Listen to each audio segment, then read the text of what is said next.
নমস্কার ভক্তরা, জয় শ্রীকৃষ্ণ, রাধে রাধে। ভক্তরা, ভগবান শ্রীকৃষ্ণ বলেছেন কোন কোন গাছ ঘরে লাগানো শুভ হয়, যেগুলি ঘরে লাগালে অকাল মৃত্যু পর্যন্ত হয় না এবং পরিবারে সুখ সমৃদ্ধি বজায় থাকে, এমনকি সেই ঘরে মা লক্ষ্মীর বাস হয়। ভক্তগণ, আপনাদের জানিয়ে রাখি, যারা ধনী হয় তারা নিজেদের ঘরে এই গাছগুলি লাগিয়ে থাকেন, তাই আপনারাও ঘরে এই গাছগুলো লাগান। একবারের ঘটনা, একবার দেবী রুক্মিণী ভগবান শ্রীকৃষ্ণকে বললেন, হে প্রভু, আপনি আমায় বলুন মানুষকে কোন কোন গাছগুলি রোপণ করা উচিত, কোন গাছগুলি বাড়ির সামনে লাগানো উচিত, যাতে দারিদ্র্য দূর হয়, শত্রু, রোগ, ভয়, ভূত প্রেতের মতো বিপদ থেকে বাঁচতে বাড়ির সামনে কোন গাছগুলি লাগানো উচিত। ভগবান শ্রীকৃষ্ণ হেসে বললেন, হে দেবী রুক্মিণী, তুমি আজ সমগ্র মানব জাতির কল্যাণের উদ্দেশ্যে অত্যন্ত গুরুত্বপূর্ণ প্রশ্ন করেছ। এই জগতে বৃক্ষের অবদান অপরিসীম, গাছ সর্বদাই পূজনীয়। কিন্তু তুমি যথার্থই প্রশ্ন করেছ যে বাড়ির সামনে কয়েকটি গাছ লাগানো অত্যন্ত শুভ ফল প্রদান করে। গাছ ও গুল্ম কেবল বাড়ির সৌন্দর্যই বৃদ্ধি করে না, বরং পরিবেশকেও বিশুদ্ধ রাখে। গাছপালা থেকে একটি ইতিবাচক শক্তির সঞ্চার হয়, যা মানুষের জীবনে অত্যন্ত প্রয়োজনীয়।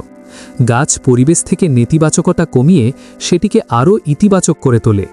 বাড়ির সামনে গাছ ও গুল্ম লাগালে ঘরে সুখ সমৃদ্ধি আসে। পাশাপাশি এই গাছগুলো অনেক ধরনের বাস্তুদোষ দূর করে দেয়। বাড়ির আঙিনায় দাঁড়িয়ে থাকা গাছ দেবতাদের মতোই বাড়িকে রক্ষা করে। ভক্তগণ, ভগবান শ্রীকৃষ্ণ বলেন, হে দেবী, বাড়িতে কোন কোন গাছগুলি লাগানো উচিত আর কোন গাছ লাগানো উচিত নয়। এই কথাগুলি বলার আগে আমি তোমাদের একটি প্রাচীন কাহিনী বলি। এই কাহিনী থেকে তুমি বুঝতে পারবে কোন গাছ বা উদ্ভিদ বাড়ির আশেপাশে লাগালে শুভ হয় এবং কোন গাছ লাগালে দুঃখ ও দারিদ্র্য ডেকে আনে। হে দেবী রুক্মিণী, তুমি মন দিয়ে এই কাহিনী শোনো। যে কোনো মানুষ এই কাহিনীর স্মরণ করে তার শত শত পাপ নাশ হয় এবং তার দারিদ্র্য দূর হয়। তখন দেবী রুক্মিণী বললেন, হে প্রভু, আমি মনোযোগ সহকারে এই কাহিনীটি শুনব, অনুগ্রহ করে আপনি আমায় কাহিনীটি বলুন। তখন ভগবান শ্রীকৃষ্ণ বললেন, হে দেবী, এটি অতীতের কথা। দাপর যুগে মথুরা নগরীর মধ্যে একটি সুন্দর নগরী ছিল। সেই নগরীতে গোপাল নামে এক বৈশ্য ব্যক্তি স্ত্রী সুমিত্রার সাথে বাস করত। গোপাল ভগবান বিষ্ণুর ভক্ত ছিলেন এবং প্রতিদিন নিয়ম করে ভগবান বিষ্ণুর পূজা করতেন। গোপালের স্ত্রী সুমিত্রা গৃহকর্মে পারদর্শী ছিলেন। ঘরে ধন সম্পদের কোনো অভাব ছিল না। ভগবানের কৃপায় তাদের প্রয়োজনীয় সামগ্রীর মধ্যে সমস্তটাই জোগাড় হয়ে যেত। এভাবে বহুদিন কেটে গেল। একদিন গোপালের স্ত্রী সুমিত্রা তাদের আঙিনায় কয়েকটি গাছ রোপণ করলেন এবং প্রতিদিন সেই গাছগুলিকে জল দিয়ে যত্ন করতে শুরু করলেন। তবে সুমিত্রার গাছ রোপণের বিষয়ে সঠিক জ্ঞান ছিল না। যেসব গাছ তার ভালো লাগছিল সে সেগুলিকেই রোপণ করেছিল। দুর্ভাগ্যবশত সে যে গাছগুলি রোপণ করেছিল সেগুলি ছিল অশুভ গাছ। ফলে গোপালকে ব্যবসায়ে বিশেষ ক্ষতির মুখে পড়তে হলো। প্রতিদিন অশান্তি শুরু হলো। স্বামী স্ত্রীর মধ্যে ঝগড়া, অশান্তি লেগে থাকত। তাদের জীবনে একের পর এক সমস্যা আসতে লাগল। ধীরে ধীরে গোপালের সমস্ত ব্যবসা ধ্বংস হয়ে গেল এবং তার সমস্ত অর্থ শেষ হয়ে গেল। তার এমনই অবস্থা হলো যে তার কাছে চাল ডাল কেনার টাকাটাও ছিল না। তারা না খেয়ে দিন কাটাতে লাগল। এতে ক্ষুব্ধ হয়ে সুমিত্রা তার স্বামীর ওপর রাগ দেখাতে লাগল। সে গোপালকে কোনো না কোনো কাজ করতে বলল। গোপাল কাজের খোঁজে গ্রামে ঘুরে বেড়াচ্ছিল, কিন্তু কোথাও কোনো কাজ পাচ্ছিল না। শেষে ফিরে এসে স্ত্রীকে বলল, হে ভদ্রে, আমাকে তো কেউ কোনো কাজ দিচ্ছে না, আমি আর কোথায় কাজ খুঁজতে যাব। তারা দুজনাই হতাশ হয়ে পড়েছিল। তাদের কোনো রোজগারের উপায় ছিল না। গোপাল তার স্ত্রীর সমস্ত গয়না বিক্রি করে দিল, আর তার বিনিময়ে যেটুকু অর্থ পেল তা দিয়ে পেট ভরাতে লাগল। এভাবে অশুভ গাছ লাগানোর ফলে তাদের জীবনে চরম আর্থিক দারিদ্রতা নেমে এলো, কিন্তু তারা নিজেরাই এই দুর্ভাগ্যের কারণ বুঝতে পারেনি। বৈকুণ্ঠ লোক থেকে দেবী লক্ষ্মী ও ভগবান বিষ্ণু তার ভক্তদের অবস্থা দেখতে লাগলেন। তখন দেবী লক্ষ্মী বললেন, হে প্রভু, আপনি কি আপনার ভক্তদের সাহায্য করবেন না? গোপাল তো আপনার একান্ত ভক্ত, সে আপনাকে প্রতিদিন পূজা ও ভক্তি করে। তখন ভগবান বিষ্ণু বললেন, হে দেবী, আমি অবশ্যই গোপালের সাহায্য করব, তবে তার আগে আমাকে একবার পরীক্ষা নিতে হবে। এই জন্য আমি তার বাড়িতে সশরীরে গিয়ে পরীক্ষা নেব। ভগবান বিষ্ণু এক সাধু রূপ ধারণ করলেন এবং পৃথিবীতে অবতরণ করলেন। সাধুর বেশে ভগবান গোপালের দরজায় অবতরণ হলেন এবং ভিক্ষা চাইতে লাগলেন। দরজায় একজন সাধুকে দেখে গোপাল তাকে প্রণাম করে বলল, হে সাধু মহারাজ, আপনাকে স্বাগতম। এমন গরিবের ঘরে আপনার আগমন হয়েছে, এ তো আমার সৌভাগ্য। আপনি আমাকে বলুন, আমি কিভাবে আপনার সেবা করতে পারি? সাধুরূপী ভগবান বললেন, হে মহাশয়, আমি তীর্থযাত্রার জন্য বেরিয়েছি। আমি বিশ্রামের জন্য একটি স্থান খুঁজছিলাম। যদি আপনার অসুবিধা না হয় তবে আমায় আপনার বাড়িতে কিছুক্ষণের জন্য আশ্রয় দিন। আমি বহুদিন ধরে উপবাসে আছি। যদি কিছু খাবার পাই তাহলে আপনার বড় কৃপা হবে। তখন গোপাল বললেন, হে সাধু মহারাজ, আপনি নিশ্চয়ই খুব পুণ্যবান ব্যক্তি। আপনার মুখমণ্ডলে অপূর্ব দৃপ্তি দেখা যাচ্ছে। আপনাকে সেবা করার এই সুযোগ পেয়ে আমি নিজেকে ধন্য মনে করছি। আপনাকে সেবা করতে পারা আমার জন্য অত্যন্ত আনন্দের বিষয়। অনুগ্রহ করে আপনি আমার ঘরের ভেতরে চলুন। এরপর সাধু মহারাজ ও গোপাল ঘরের ভেতরে প্রবেশ করেন এবং কিছুক্ষণ বিশ্রাম নেন। গোপাল খুব যত্ন করে সাধু মহারাজের যত্ন করতে থাকেন, তবে তার ঘরে এক দানাও খাদ্য ছিল না। তখন তিনি তার স্ত্রীকে বললেন, হে প্রিয়, আমাদের গৃহে যে সাধু মহাত্মা এসেছেন তিনি অত্যন্ত পূর্ণবান বলে মনে হচ্ছে। আমাদের উচিত তার জন্য কিছু খাবারের ব্যবস্থা করা। আমি গ্রামে গিয়ে কারো কাছ থেকে একটু টাকা ধার করে নিয়ে আসি। এই কথা বলে গোপাল এক গ্রামের ধনী ব্যবসায়ীর বাড়িতে যায় এবং তার কাছে একটু টাকা ধার দেওয়ার অনুরোধ করে। কিন্তু সেই ব্যবসায়ী গোপালকে টাকা দিতে অস্বীকার করে এবং বলে, তোমার কাছে তো এক ফোঁটা কড়িও নেই, তুমি আমার টাকা কিভাবে ফেরত দেবে? তখন গোপাল বলে, হে ব্যবসায়ী, আপনি আমাকে দয়া করে কিছুটা টাকা দিন। আমি তা খুব শীঘ্রই আপনাকে ফেরত দিয়ে দেব। যদি আমি টাকা ফেরত দিতে না পারি তাহলে আপনি আমার ঘর নিয়ে নেবেন। গোপালের কথা শুনে মনে কিছুটা দয়া হয় এবং সে গোপালকে টাকা দিতে দিতে বলে, হে বৈশ্য, তুমি যদি আমার টাকা ফেরত দিতে না পারো তাহলে তোমাকে তোমার ঘর আমার হাতে তুলে দিতে হবে। তখন গোপাল বলে, আমি যদি আপনাকে টাকা ফেরত দিতে না পারি আমি আপনাকে আমার ঘর দিয়ে দেব।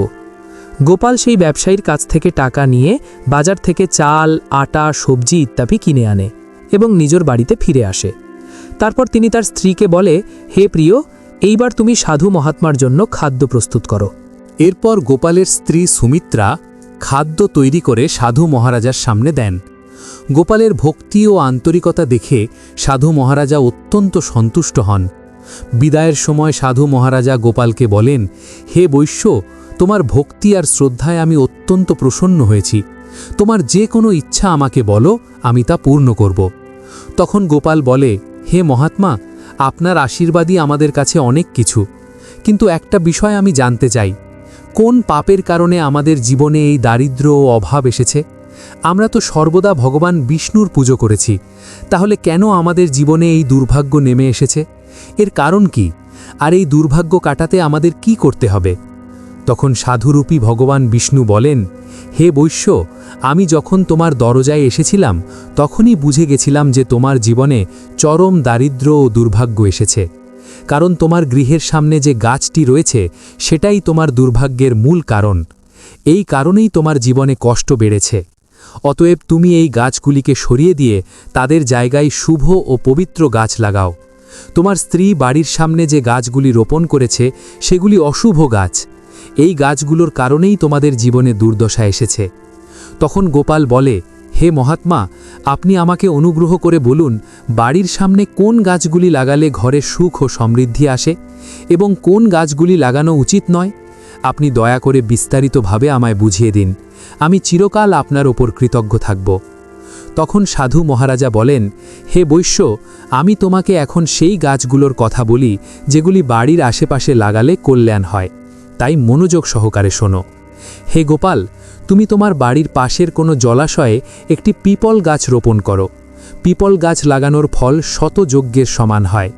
যখন সেই পিপল গাছের পাতা জলাশয়ে পড়ে তখন তা পিণ্ডের মতো হয়ে পূর্বপুরুষদের তৃপ্তি ঘটায়। এতে পিতৃদোষ দূর হয়। যে ব্যক্তি স্নান করে নিয়ম করে পিপল গাছ স্পর্শ করে সে সব পাপ থেকে মুক্ত হয় এবং কখনো পরাজিত হয় না।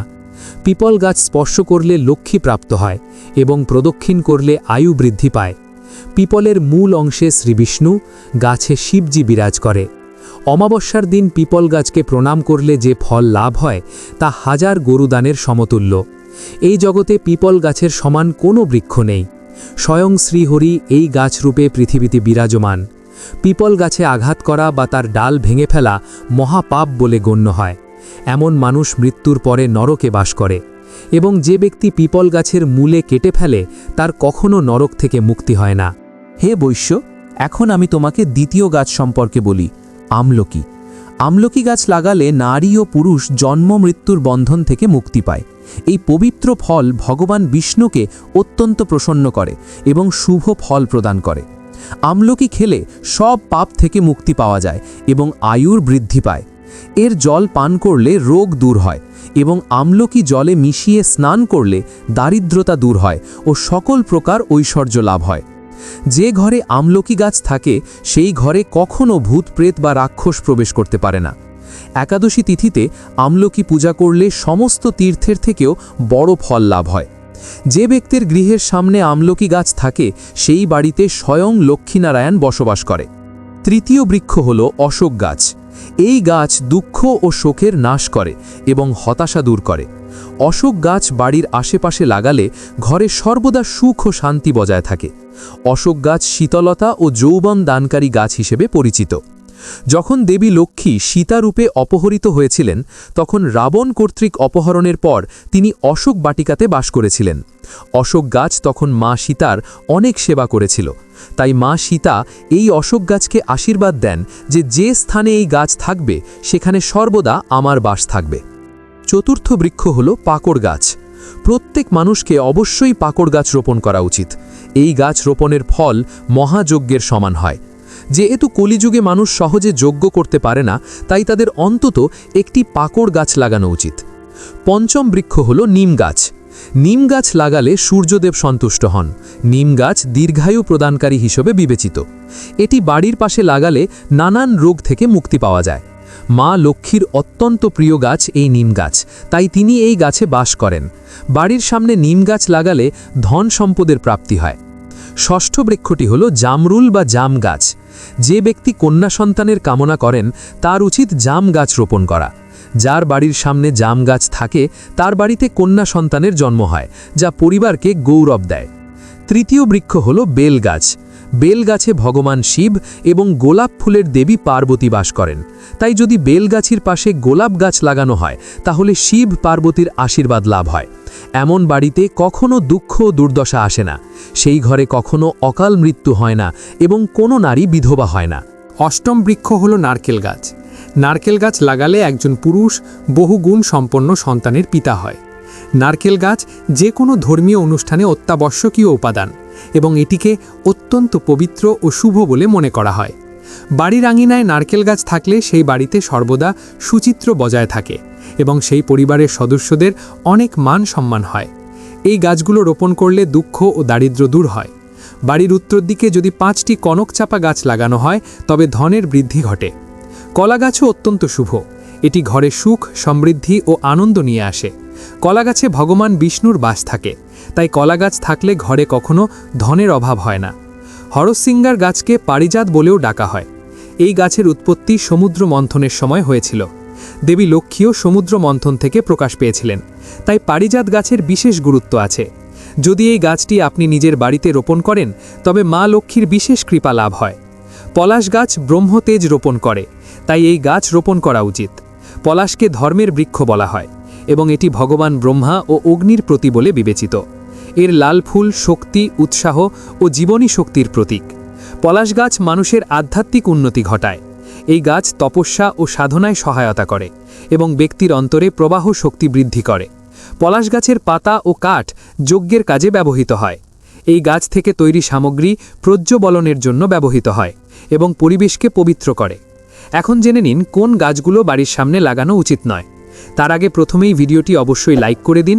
দেখুন, এত গুরুত্বপূর্ণ ভিডিও আমি কাদের জন্য নিয়ে আসি, শুধুই আপনাদের জন্য, তবুও আপনারা ভিডিওতে লাইক করেন না।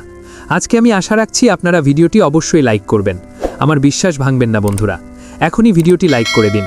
আর নিচের কমেন্ট বক্সে যে ব্যক্তি সত্য মন সত্য ভক্তি নিয়ে জয় শনিদেব লিখবে, শনিদেব আগামী 24 ঘন্টার মধ্যে তাকে সুখবর দেবেন। তাই বন্ধুরা, এখনই কমেন্ট বক্সে জয় শনিদেব লিখুন। আগামী 24 ঘন্টার মধ্যে আপনি ভালো সুখবর পাবেন। তাহলে চলুন ফিরে আসা যাক মূল টপিকে।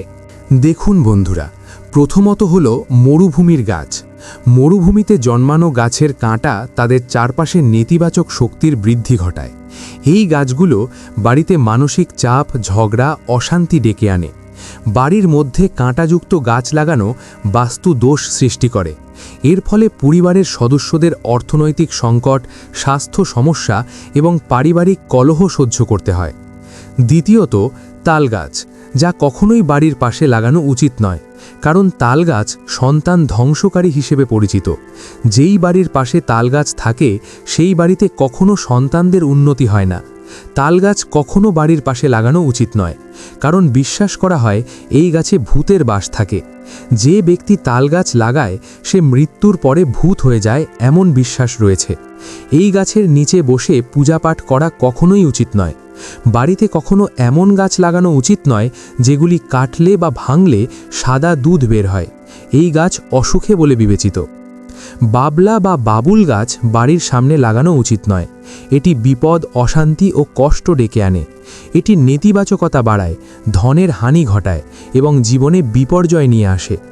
বাড়ির একেবারে কাছাকাছি আম গাছ রোপণ করা উচিত নয়। আম গাছের ছায়া যদি বাড়ির ওপরে পড়ে তবে তা অশুভ ফল নিয়ে আসে। তাই আম গাছ বাড়ি থেকে দূরে লাগানো শ্রেয়। পেঁপে গাছ কখনোই বাড়ির সামনে লাগানো উচিত নয়। পেঁপে গাছ দারিদ্র্য ডেকে আনে। যদি বাড়ির পশ্চিম দিকে বটগাছ থাকে তবে বাড়ির মধ্যে অশান্তির সৃষ্টি হয়। যদি দক্ষিণ দিকে তুলসী গাছ থাকে তবে সন্তানদের অনেক কষ্ট ভোগ করতে হতে পারে। মৃত গাছের ছায়া যদি বাড়ির ওপরে পড়ে তবে তা মৃত্যুর পূর্বাভাস হিসেবে ধরা হয়। এমন গাছ তাৎক্ষণিক উপড়ে ফেলতে হবে। এই গাছপালাগুলি শুকনো ও কঠিন পরিবেশে জন্মায়। এদের পাতা ও কাণ্ড থাকে যেগুলি আর্দ্রতা ও জল সংরক্ষণে সাহায্য করে, কিন্তু এই গাছগুলোর প্রকৃতি বাড়ির জন্য অপবিত্র বলে মনে করা হয়। সাধু মহারাজ তখন বৈশ্য গোপালকে বলেন, আমি তোমাকে সমস্ত শুভ ও অশুভ গাছগুলির কথা বলে দিয়েছি। এখন তুমি এই গাছগুলি রোপণ করো ও ভগবানের কৃপা লাভ করো। তখন গোপাল বলে, হে মহাত্মা, আপনি আজ আমাকে যে জ্ঞান দিয়েছেন আমি আপনার প্রতি কৃতজ্ঞ। তখন সেই সাধুরূপী ভগবান বিষ্ণু গোপালকে আশীর্বাদ করে অন্তর্ধান হয়ে যায় হঠাৎ করে। সাধু মহারাজ হঠাৎ করে অদৃশ্য হয়ে যাওয়ায় গোপাল ও তার স্ত্রী বিস্মিত হয়ে পড়ে।